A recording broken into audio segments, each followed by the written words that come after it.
Hello, and welcome to Understanding Your Housing Contract. My name is Stephanie London, Assistant Dean of Students for Housing and Residential Life. We know sometimes it's hard to read through an entire contract, especially when you don't understand the language. So we're going to take a moment to walk through what the housing contract looks like.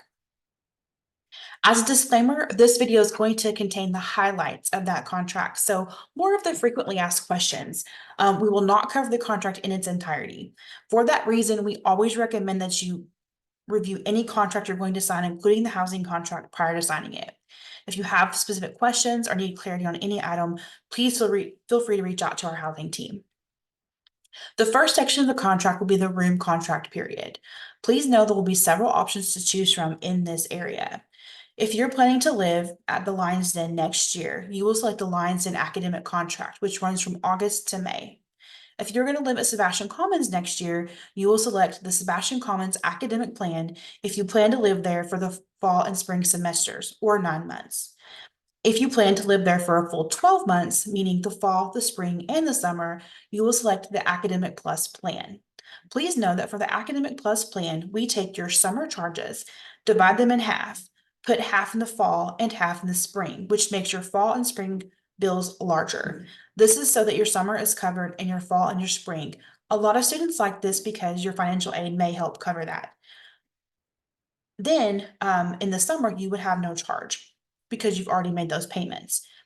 If that's not going to work for you, but you're wanting to live on campus in the summer, you can select the 9-month plan and then complete a summer extension contract in the spring semester for the following summer, and then pay your summer bill in the summer. Next, you will select your meal plan, or you may see it as board on your contract. There are several plans listed. Please know that the unlimited meals per week, the 220 block, 160 block, and 80 block are for the Lions Den.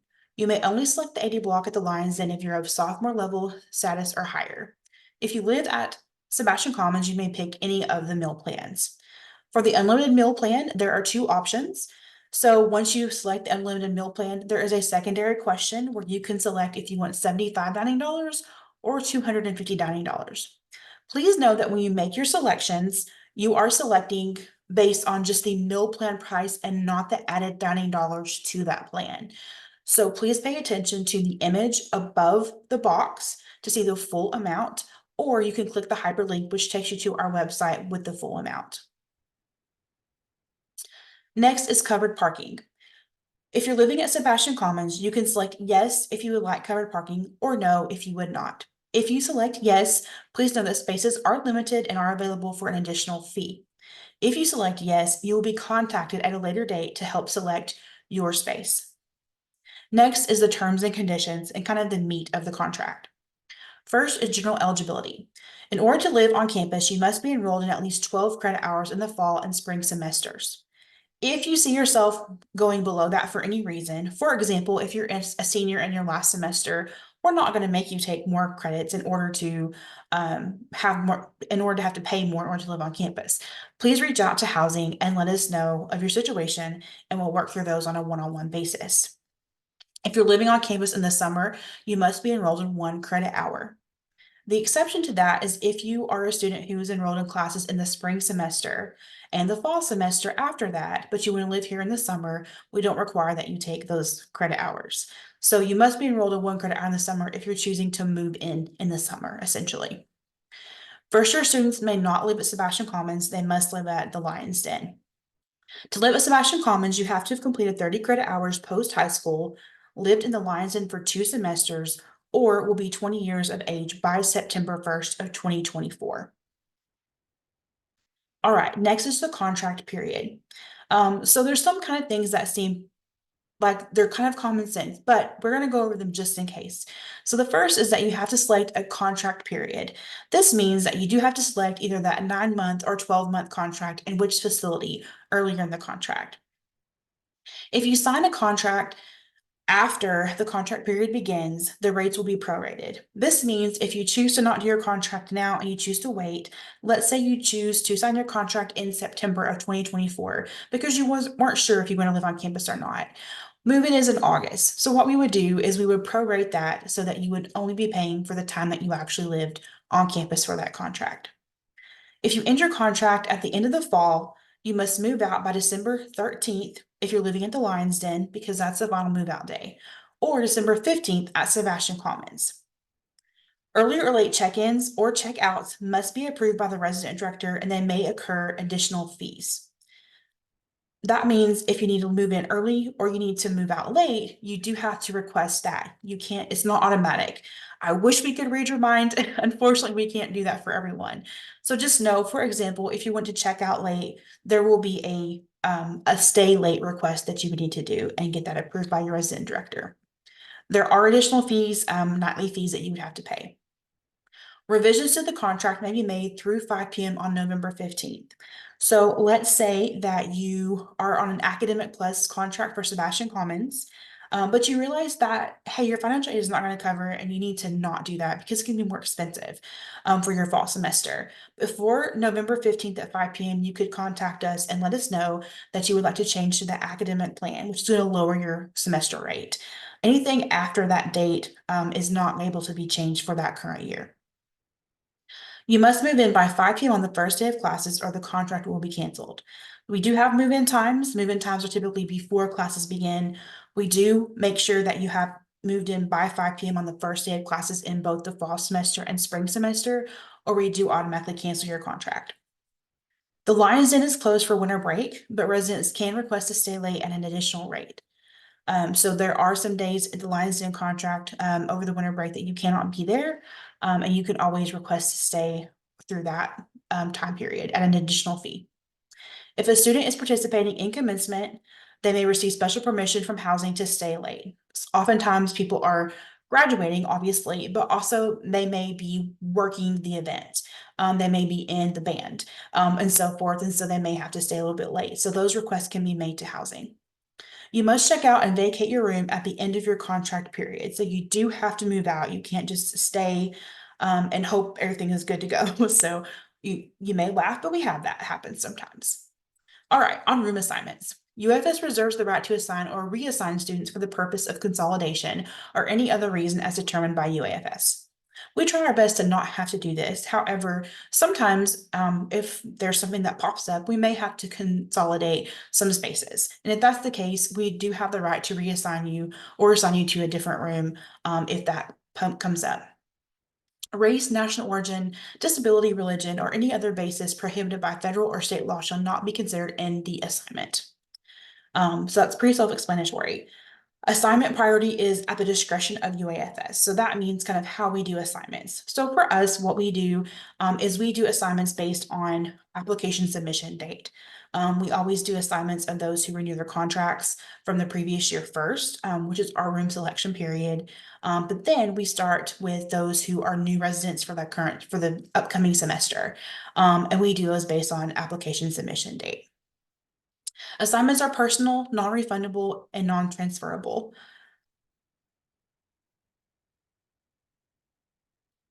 Sorry, assignments are personal, non-transferable, and non-assignable. A request to transfer room must be made in writing. So essentially, your assignment is your assignment. You can't just decide that you want to switch with someone else. You have to make sure that that's done in writing with us. We need to know where you're actually living for various reasons, including campus health and safety. Unauthorized room changes or failure to move out may result in additional charges.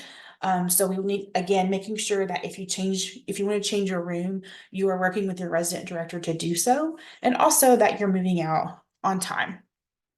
Sign up for rooms for the next academic year will occur in the spring semester, which is what we're going through right now. Students may not subcontract any living space, occupy a space to which they are not assigned, or allow unauthorized persons to occupy the assignment or premises. So you cannot contract or allow someone to live with you who is not paying for the space through UAFS. So they have to be a housing resident of UAFS in order to live there and be assigned that space. Requests for roommates must be included in each student's application or written request. So make sure that if you have a roommate assignment or a roommate request, that you are putting that in your application. If you are a current resident, you do not do that in the contract period. You would just need to email housing so that you have a written document that that's who you're wanting to live with. Space will not be held for any requester whose application fee, contract, or deposit is not received on time to be assigned concurrently. So that just means that everyone who is assigned a space has to have completed all the steps before that is assigned. While every effort will be made to meet roommate requests, UFS does not guarantee such assignment. So we do our best to make sure that roommate requests are honored. However, sometimes if we get really full, and let's say someone says, I really want my friend from this place to live with me, but that friend has not yet done a housing application, we can't assign them until they have a housing application on file. And if that space has already been assigned due to space limitations prior to that, then sometimes it's very hard to make those changes afterward. Current residents wishing to switch rooms may fill out a room change request form. Forms will not be accepted the first 2 weeks of each semester. So if at any point you do want to change your room, we do have a room change request on My UAFS that you can complete.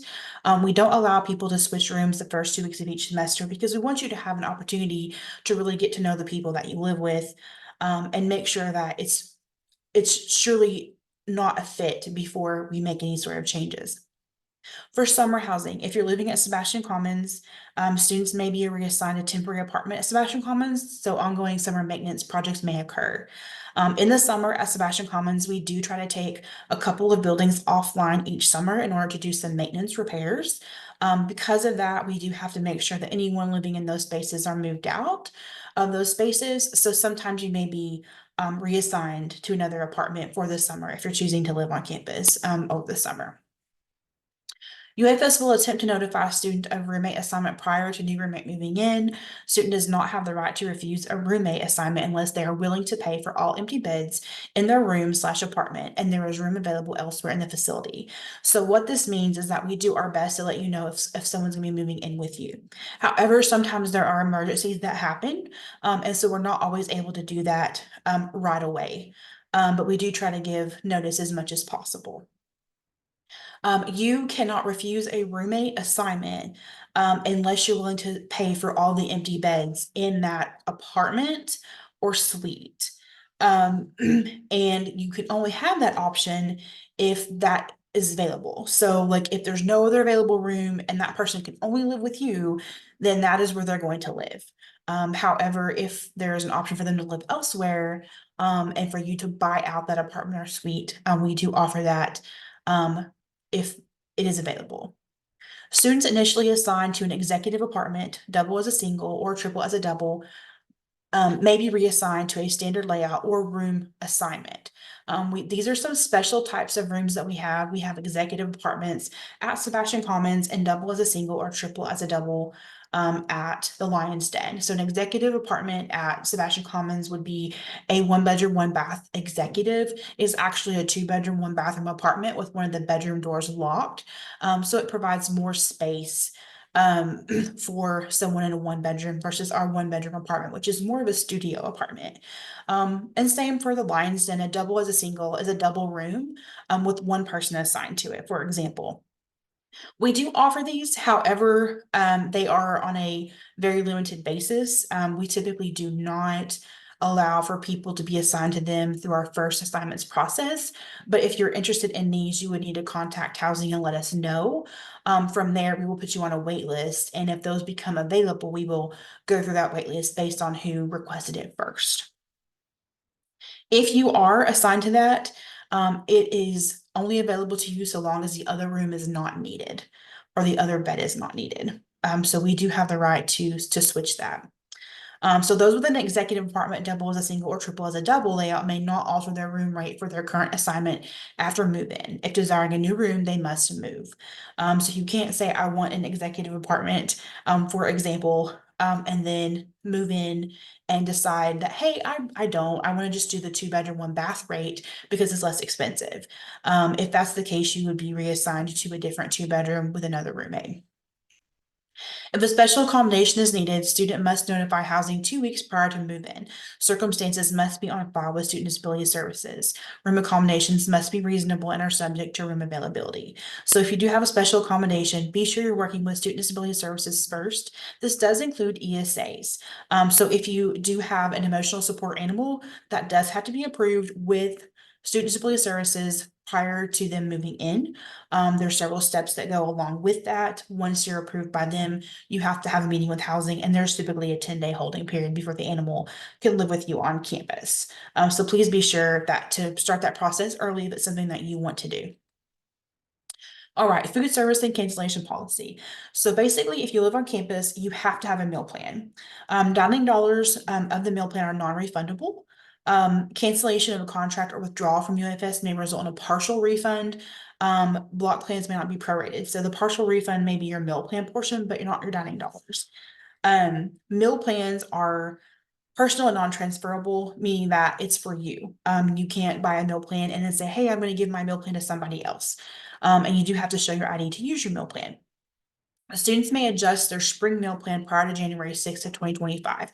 So let's say you pick the unlimited meal plan for the fall, but then you realize, hey, that was too much for me. I don't think I needed that many swipes, and I'm gonna do something different for spring. You can then do a meal plan change, a request to change your meal plan for the next semester. So let's say I'm going to move from the unlimited to the 160 block. So as long as it's received by January 1st, I'm sorry, January 6th of 2025, then we would be able to alter that for you. Then, during the first week of each semester, meal plans may only be adjusted to a meal plan that contains equal or more dining dollars. So that means that if you're on a meal plan that has like 250 dining dollars, you could only go up in dining dollars on your meal plan. You can't go down. If you're not enrolled by 5 p.m. on the first day of classes, meal plans will be canceled. So that's much like the housing portion. Unused meals at the end of each semester will not be refunded. So you have to use them, your meal swipes. However, dining dollars do roll over from the fall to the spring, but then they cancel after that. So you want to make sure you use all of your dining dollars, by the end of the spring semester. Food service is closed for Thanksgiving, winter, and spring breaks. And then your full meal plan usage may be found online. So if you want to look at that in more detail, please feel free to visit the meal plan page of the UFS website. Charges and payments. So charges for rooms will vary. Pricing is final no later than June 15th, 2024. So we do have some room rates that have increased for next year. And that's just to kind of help cover the cost of utilities. That was included in the email sent to you, but you can see those rates on our UFS website. And they should be in several other places. Those are tentative rates until they are approved by our UA system board. And that will not happen until at the latest June 15th. But we will let you know once they are final. A contract received before the beginning of each term will be billed to student account by the second day of classes. So we try to make sure that you are billed when your contract is received. We do most of that over the summer, but if we are at the end of a period and the contract is kind of coming in a little bit later, as long as we get it before the beginning of the term, we will bill you by the second day. After that, it takes about 3 business days to get that billed. Payment must be made on time. Late payments are assessed and would have a UFS late payment fee. There is a required $200 security deposit, which is due with your signed contract. Everyone who's a current resident probably already has a $200 deposit on file, because that is a requirement of living on campus. So you would not have to worry about that. But please know that when you move out, and as long as there's no damages, that deposit will be refunded to you. At the end of a contract period, the student must comply with the administrative checkout process. So that means that you're making sure that you're following our procedures to check out in a timely manner whenever it's time for you to do so. Charges are assessed for damage or loss of UFS property. Charges will be placed on the student account. So if you have any damages at all to your room, your apartment, your suite, when you leave, those damages are assessed and you will be billed for those damages. Charges may be assessed for excessive use of utilities. We do budget for how much each suite and apartment will be using, and we do know how much you use. So if you ever go over that allotment, we do warn you. But if it continues and it becomes an issue, then you can be charged for excessive use of those utilities.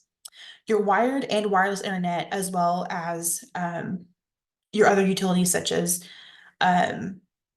electric and gas for lines and water are included in each of your room rates for the semester. Contract termination by student. So let's say that you decide to cancel your contract. You have to cancel in writing. We do have a cancellation form on MyUFS that we require. So that is the proper way to cancel. You can terminate your contract without any penalty through June 1st of 2024 at 5 p.m. So if you sign your contract now, you have some time to make a decision if you want to continue with that contract or not. After June 1st, so June 2nd to July 1, if by 5 p.m., if you cancel your contract, you will incur a $400 fee. If you cancel after July 31st, or you do not move in without canceling, or you move out during the contract period, you will have a $1,000 contract buyout fee. So just know that that does go up over the summer as we get closer to the fall semester. Requests to reduce and or waive a cancellation or buyout fee must be made in writing with supported documentation to the housing office within 10 business days of requested cancellation. If you do cancel, we do have a cancellation form that we ask for you to fill out. Of course, there are some other ways to cancel, meaning like if you were a no-show, but you have the opportunity within 10 business days of your requested cancellation to appeal that $1,000 buyout fee. Life events that may allow release typically are going to be graduation, military service, or a documented medical condition for which UFS is unable to make reasonable accommodation. However, there may be some other things that do pop up. If you email us with documentation, we have an appeals committee that will review that and make a decision. Selecting online classes or like a full online schedule does not alter your housing contract commitment. Withdrawal from UFS will result in automatic termination of your contract. Students are required to remove their belongings from UFS property within 24 hours of their withdrawal or suspension. So you have to take your stuff with you. Refund of room and board fees will be prorated through the first half of each semester. Dining dollars are non-refundable. So this basically means that if you choose to move out the third week of school, for example, in the fall semester, that we would refund you on a prorated rate. So we will do that up to the 50% mark. So if you move out on the third week of school, for example, well, let's say the first week of school, you would get a 100% refund.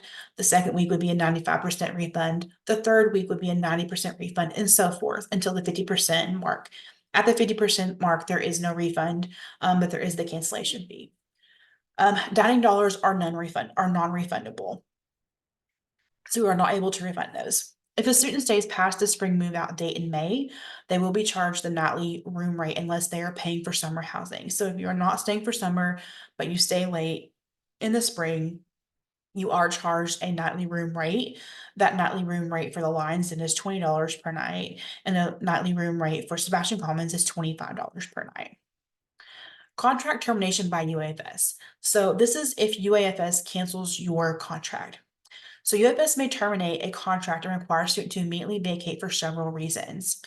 The $1,000 contract buyout fee will be assessed for the above. So this is where I would say definitely look at your contract for more details about this.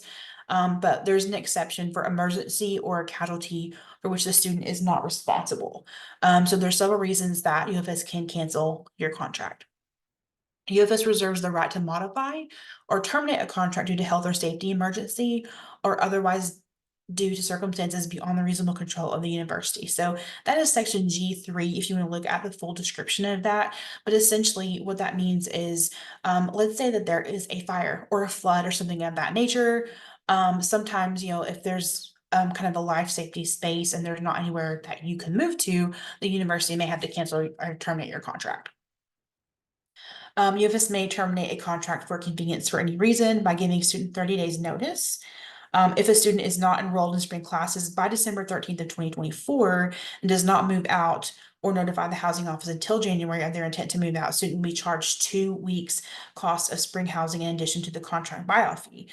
Costs may include both room and board fees. So what this means is that if you did not move out in the fall and you are not enrolled in spring classes, and then you end up staying and not really notifying anyone until after January begins, you are charged the first 2 weeks of the spring semester for your housing. If a student moves in for fall but is not enrolled in 12 credit hours by August 1, the student will have their contract canceled, will be charged the cancellation fee, and will be refunded their deposit. Exceptions may be granted. So we kind of covered this a little bit earlier, but really you're supposed to be enrolled in 12 credit hours. If you are not able to do so, you need to make sure that you're contacting housing to get that special permission. But you do need to make sure that you're enrolled and 12 credit hours by August 1 in order to maintain your status as a resident for the fall semester. Failure to vacate the room upon notice of termination of the contract by UFS or the expiration of the contract period will result in $1,000 fee with no option to appeal. The locks will be immediately changed and the student will be evicted, which may result in additional fees. Students waive statutory rights of ejectment. So what this means is that if you have been asked to leave, so for example, if you are not enrolled in class in the spring semester, you are going to be asked to leave because you are not a student and it is required that you be a student to live on campus. So you will be given notice that you need to vacate that room. If you choose not to do so, then the locks would be changed, and you would be evicted. So that's kind of in that sort of situation. All right, let's talk about responsibility for damage. UFS shall not be responsible for lost, stolen, or damaged property, nor personal injury sustained on UFS premises. Students should obtain renter's insurance to insure their property. This section of the contract does have more verbiage to it. It is H1, and we would highly recommend that you read that in full. But essentially, UFS does not uh, reimburse for any sort of like property damage, personal property, etc. If a living space becomes inhabitable due to a fire or other casualty, UFS will attempt to relocate the student to another residential space if available. So kind of self-explanatory. If there's an issue, we will try to move you. UFS shall not be liable for, and the dot dot dot is because there's several things there. What I wanted to point out was acts of God, government restrictions, wars, insurrections, epidemics, pandemics, riots, natural disasters, and or other cause for beyond its reasonable control. So essentially, what we really recommend is that you get renter's insurance or some sort of personal property insurance, because that will cover anything that is your property when it comes to any sort of damages. UFS is not responsible for that. And this kind of covers that a little bit as well, but abandonment of personal property. So personal property left in a room or other space after a student has moved out, whether by proper or improper checkout, shall be deemed to have been abandoned and will be immediately removed and disposed of at student's expense. UFS shall not be responsible or liable for any losses or of damages to any abandoned property. So if you leave property, first we're going to do our best to make sure you don't leave property. But if you do leave property, you can be charged, for the abandoned property that we have to remove. And it would be at your expense. Room condition and damages. So student accepts premises and furnishings as is. At check-in, student must complete a room condition report to ensure they are not charged for existing defects. So when you check into your room, you will get a room condition report emailed to you. It's important that you complete that room condition report. And it tells us what condition it was in whenever you moved in. Now, please know that as staff, we also do a room condition report when you move in, and compare the two, and we also do a room condition report when you move out. Student agrees that the RCR or room condition report and inspection shall serve as the basis for any damage charges assessed by UAFS. So we use those RCRs, what we call them for short, to see if any damage has occurred while you've lived there. Students will leave room, suite, or apartment in the same condition they are received. Reasonable wear and tear is accepted, and will not make any alterations, additions, or improvements in the living space. So for example, you probably shouldn't be putting any sort of like a sticky paper to make your countertops look different or things of that nature that we do see sometimes. So obviously there can be some minor wear and tear, as someone who does live there, but ultimately we're looking for large damages. Student agrees that furnishings provided by UFS will remain in the suite or apartment when the student vacates in the same condition as when student occupied the premises. Reasonable wear and tear is accepted. So kind of the same concept, you leave things how you found them. Student agrees to pay all charges for cleaning, maintenance, or repair deemed necessary by UAFS to return the premises to the same condition as when accepted by a student beyond normal wear and tear. So we want to make sure that when you are checking out and you are leaving, you are cleaning, and you are leaving the apartment how you found it. If needed, we do assess for maintenance, or cleaning fees, depending on, kind of the condition of the apartment when it's left. Student agrees to where two or more students occupy the same room, suite, apartment, wing, floor, or building, and the responsibility for damage, loss, or other charges cannot be ascertained by UFS. The cost of the damage or loss or charges will be allocated and assessed equally to all occupants of the room, suite, apartment, wing, floor, or building. So what that means is that, let's say you're in a 2-bedroom, 2-bathroom apartment, and there's something going on in the living room or the kitchen, and no one's gonna fess up to it, you're gonna both be charged for it. So it's important that, we charge the right person, but at the same time, if it's a common space, and it's occupied by more than one person, then the responsibility falls to all of those sharing that space. Right of entry. UFS officials may enter students' room to conduct a welfare check if there is reason to believe students' health may be in question, to maintain health and safety standards, an emergency, to investigate situations where students' behavior appears to violate the law or UFS regulations, to check in or check out student, to inspect periodically to ensure safe sanitary conditions, to perform periodic pest control, or perform necessary or routine maintenance work. UFS officials will make a reasonable effort to notify student prior to entry. So we do have a room entry procedure. We should always be knocking on your door, and announcing ourselves prior to entering, your apartment or your suite. Um, However, sometimes if there's an emergency, our goal there is to make sure that you're safe, and make sure that you're essentially make sure you're safe. So sometimes that may not be the case. We do, we do send out emails, to you if you're going to enter your room for things like pest control, regular maintenance, things that are scheduled. Other than that, we would be knocking, and we're going to knock regardless, I guess, and announce ourselves. But just know that sometimes in an emergency, we may have to enter. Health and safety. Um, this section of the contract is kind of a carryover from COVID-19, but it has stayed on the contract, just because that is still something that is relevant today. Essentially, it says you're going to follow CDC guidelines for COVID-19, that you're going to report to housing if you're exhibiting any symptoms or that you test positive. It also says that you will complete a roommate agreement with your roommates regarding cleaning and health standards. That a roommate agreement is very important, in order to kind of set a contract, so to speak, or to-do list or expectations for you and your roommates as you live together. And if you have questions, please, please, please let us know. Feel free to reach out to housing@ufs.edu. You can contact the housing office at 479-788-7340. To access your housing portal, the short link is tinyurl.com/UAFS housing, or you can visit housing.edu, navigate to the housing page and select on apply. Now, because you stayed this long and listened to this entire video, there's a chance for you to win some Lions Cash. So thank you so much for watching. If you email housing@ufs.edu by March 27th with your name and one thing that you learned from this video, we're going to put all those entries into a hat and do a drawing for one of three $50 Lions Cash winners, to be awarded for fall 2024. Have a great day, and please let us know if there's anything that we can do to help with your housing experience.